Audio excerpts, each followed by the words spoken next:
कहानी मुन्नी गुड़िया और बारिश की बूंद। कहानी। मुन्नी गुड़िया खिड़की से बाहर देख रही थी। बारिश हो रही थी लेकिन वो बाहर नहीं जा सकती थी। वो बोली, काश मैं भी बारिश में खेल पाती। तभी एक चमचमाती बारिश की बूंद खिड़की पर टपकी और बोली, चलो मुन्नी, मैं तुम्हें बारिश की सैर कराऊं। मुन्नी बोली, तुम बूंद होकर कैसे सैर करा सकती हो? बूंद मुस्कराई और बोली, मैं जादुई हूँ। जैसे ही मुन्नी ने बूंद को छुआ, वो सिकुड़कर छोटी बन गई और बूंद के साथ उड़ चली।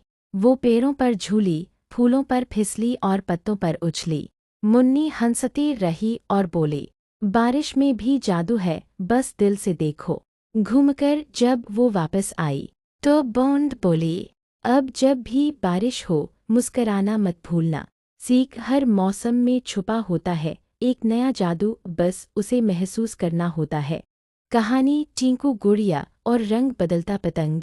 टिंकू गुड़िया को पतंग उड़ाना बहुत पसंद था, पर उस दिन उसकी पतंग उड़ ही नहीं पा रही थी।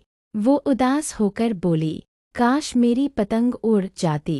तभी अचानक एक रंग बदलती पतंग आसमान से नीचे आई और बोली, मैं हूँ जादुई पतंग, चलो आज मैं तुम्हें उड़ना सिखाती हूँ।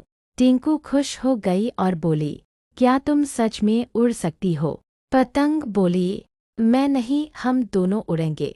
पतंग ने टिंकू को पकड़ा और दोनों उड़ चले। नीला रंग जब वो आकाश को छूती, हरा जब वो पेड़ों के पास जाती, पीला जब सूरज की किरणें छूती। टिंकू हंसती रही और बोली, अब मैं भी रंगों की तरह बदल सकती हूँ, खुश, साहसी और ऊंची। सीख कोशिश करने से हम भी ऊंचाइयां छू सकते हैं, जैसे पतंग। कहानी सोनू गुड़िया और हंसता पेड़। सोनू गुड़िया बगीचे में अकेली बैठी थी।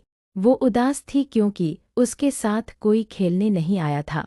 तभी उसके पीछे से एक पेड़ हंसने लगा, हा हा हा।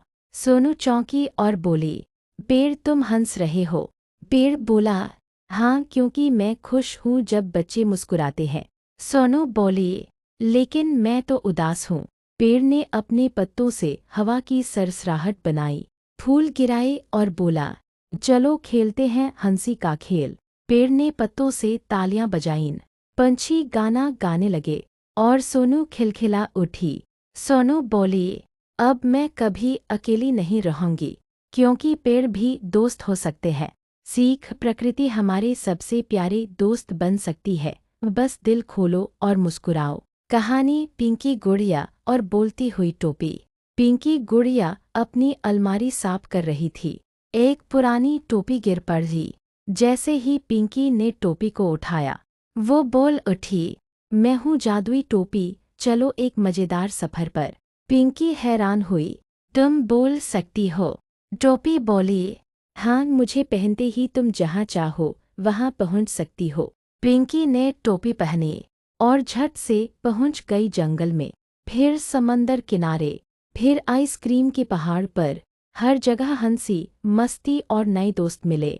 आखिर में टोपी बोली, अब वापस घर चलो, लेकिन याद रखना, कल्पना की उड़ान कभी खत्म नहीं होती। पिंकी मुस्कराई, अब ये टोपी मेरी सबसे खास दोस्त है। सीख, कल्पना की दुनिया में हर पुरानी चीज भी नया जादू बन सकती है।